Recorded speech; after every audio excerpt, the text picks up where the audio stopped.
Днес сме ви приготвили интервю с специален гост. Моля, представи се!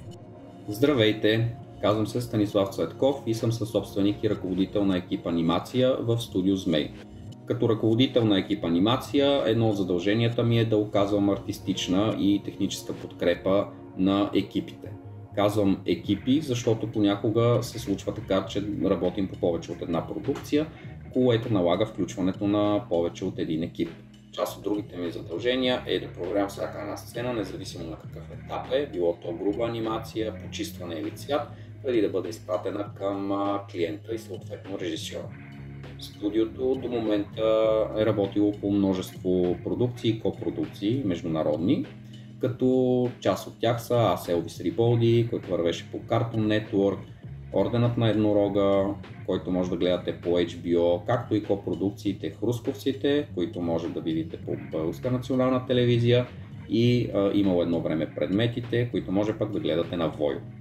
Разбира се, студиото разработва и собствени продукции, като няма нужда да споменавам Златната ябълка и по-скорошна такава продукция е Мила и Марко, като стремежът ни е не само да ги разработваме, но и да можем да ги реализираме, което пък е свързано с друга по-обширна тема относно финансирането на анимационно кино в България, но няма да отекчаваме сега зрителите и само ще кажа, че работим и по този въпрос.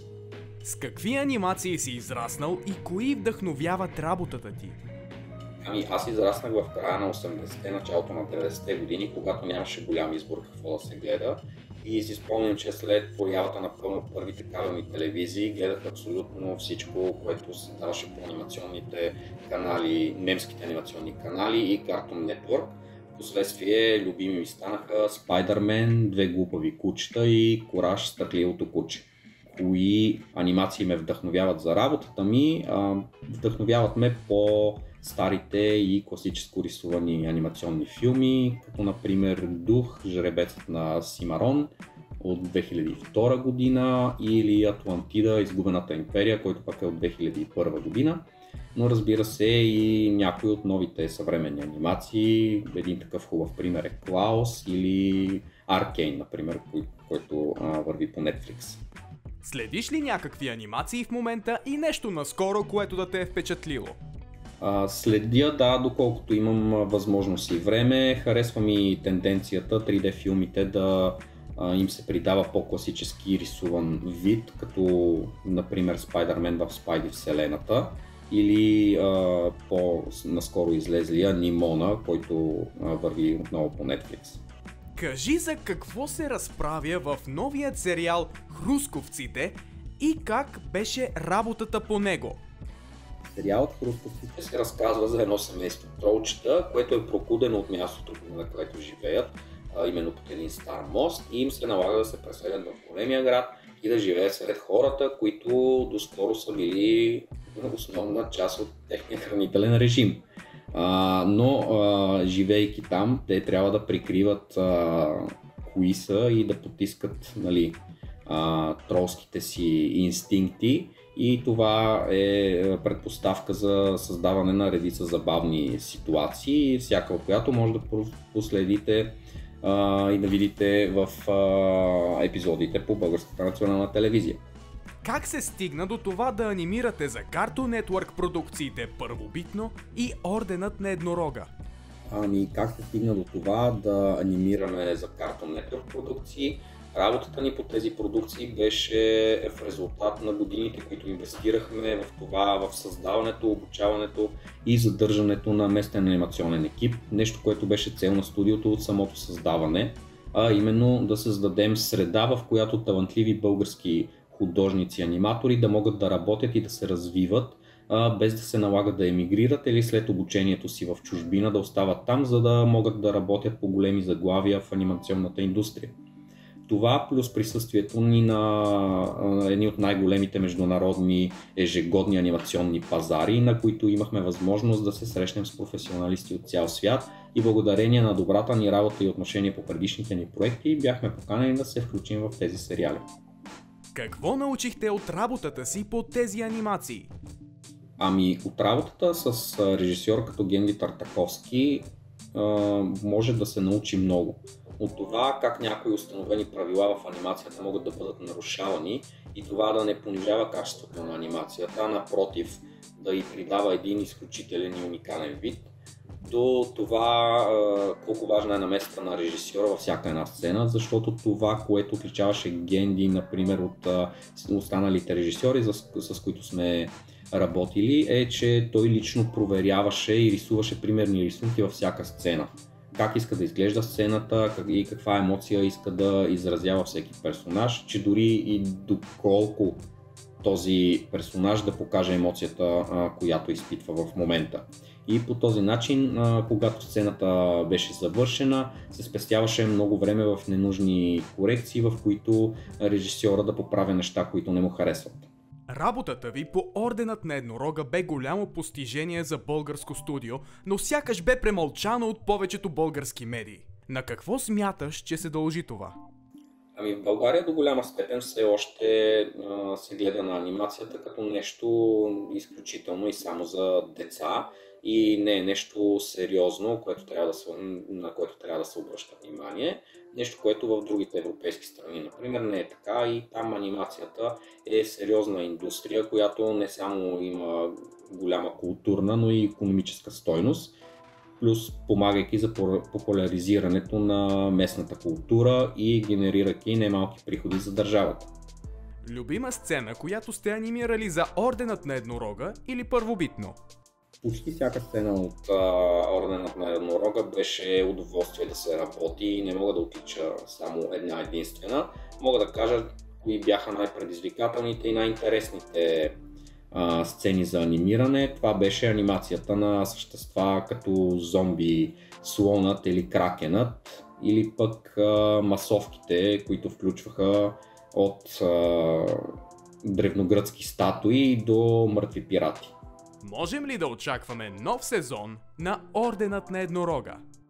Не можем да кажем до момента дали да очакваме втори сезон на Орденът на еднорога, но разбира се, всички стискаме палци и се надяваме това да се случи. А да очакваме ли работа по друга Cartoon Network продукция скоро? Ами ще го запазя в тайна, само ще кажа, че предстоят много интересни проекти пред студиото за напред. Така, какво се случва с Златната ябълка? Златната ябълка върви по своя път, макар и да не говорим много за нея последните години, работим по това да се случи. Както сме обявявали неведнъж в публичното пространство, сериалът е вече френско-българска копродукция, като френските ни партньори от Данделу притежават 70% от сериала. Това, което мога да кажа е, че Златната ябълка до някаква степен изпревари времето си, в което беше създаден, и преди да имаме разработени местни механизми за финансиране и създаване на анимационни сериали от такъв мащаб. Механизми, които съществуват в други страни от Европа, като Франция и Ирландия, например, където анимационната индустрия е част от икономиката и популяризирането на културното наследство на страните. Благодарение на подкрепата на Българска национална телевизия за пилотния епизод, както и с огромната за нашите стандарти подкрепа на всички дарители в кампаниите за финансиране, които създадохме, или на прожекциите из страната, където си купиха книжки, пана с илюстрации или плюшени играчки, успяхме да разработим сериала на достатъчно високо ниво, за да покажем красотата и богатството на българската култура. Но за да се реализира един такъв сериал с качеството, на което всички фенове на анимацията сме свикнали да гледаме в любимите сериали по Cartoon Network, по Netflix, по Disney, по HBO, са необходими между 5 и 7 милиона евро. Това са огромни суми, непосилни не само за нашите стандарти, но и за повечето държави и студия в Европа, и за това начина да се реализира една такава продукция става посредством международни партньорства, копродукции, чрез европейски програми за финансиране, но и до голяма степен с подкрепа на държавно ниво. Не само чрез финансиране, но и чрез разпространение и подкрепа на националните телевизии. В последните години има огромно развитие в тази посока на държавните институции и за подобряването и изграждането на инфраструктура за подпомагане на филмовата анимационна индустрия, което много ни радва. Радва ни, защото Златната ябълка може би има най-голяма обществена популярност, но ние не сме единственото анимационно студио, което има идеи и желание за реализация на собствен анимационен сериал, който да популяризира българската култура и да даде поле за изява на талантливите български художници.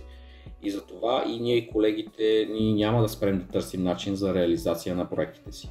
Какво би казал на младите български аниматори и тези, които обмислят да поемат по този път? Да не се отказват от тази цел да се занимават с анимация, да продължават да се развиват, да надграждат уменията си, защото анимационната индустрия в България има нужда от професионалисти, които правят анимация на световно ниво. Ние и нашите колеги от другите анимационни студия пък правим всичко възможно да развиваме индустрията и да осигуряваме достатъчно поле за изява на младите български аниматори. И с радост можем да кажем, че местният ни анимационен екип е съставен именно от такива млади и супер талантливи аниматори, а част от тях се завърнаха в България след завършването си в чужбина, именно защото имаха къде да се реализират. Имате ли стажове във вашето студио? Предлагаме стажове, да, поради огромния интерес, за което сме много радостни, разбира се, и заради натовареността на студиото, обаче нямаме, за съжаление, възможност да приемаме много стажанти наведнъж, затова всеки, който желае да стажува, трябва да изпрати кратко резюме или най-скорошното си портфолио и шоурил, ако има вече някакъв опит в анимацията, за да можем да видим на какво ниво е всеки един от тях и по този начин да предложим най-адекватния стаж, съобразявайки се с нивото, на което са при пристигането си на стаж в студиото, да им се обърне съответното внимание, съобразено с нивото им и да можем постепенно да надградим уменията и познанията им. И като за финал... Ял ли си ябълка? Вкусно! Да, разбира се, както се казва, ябълка на ден държи доктора далеч от мен. Така че, яще ябълки. Благодарим ти за интервюто, а вие следете CNBG Fans за още интересни неща за Cartoon Network.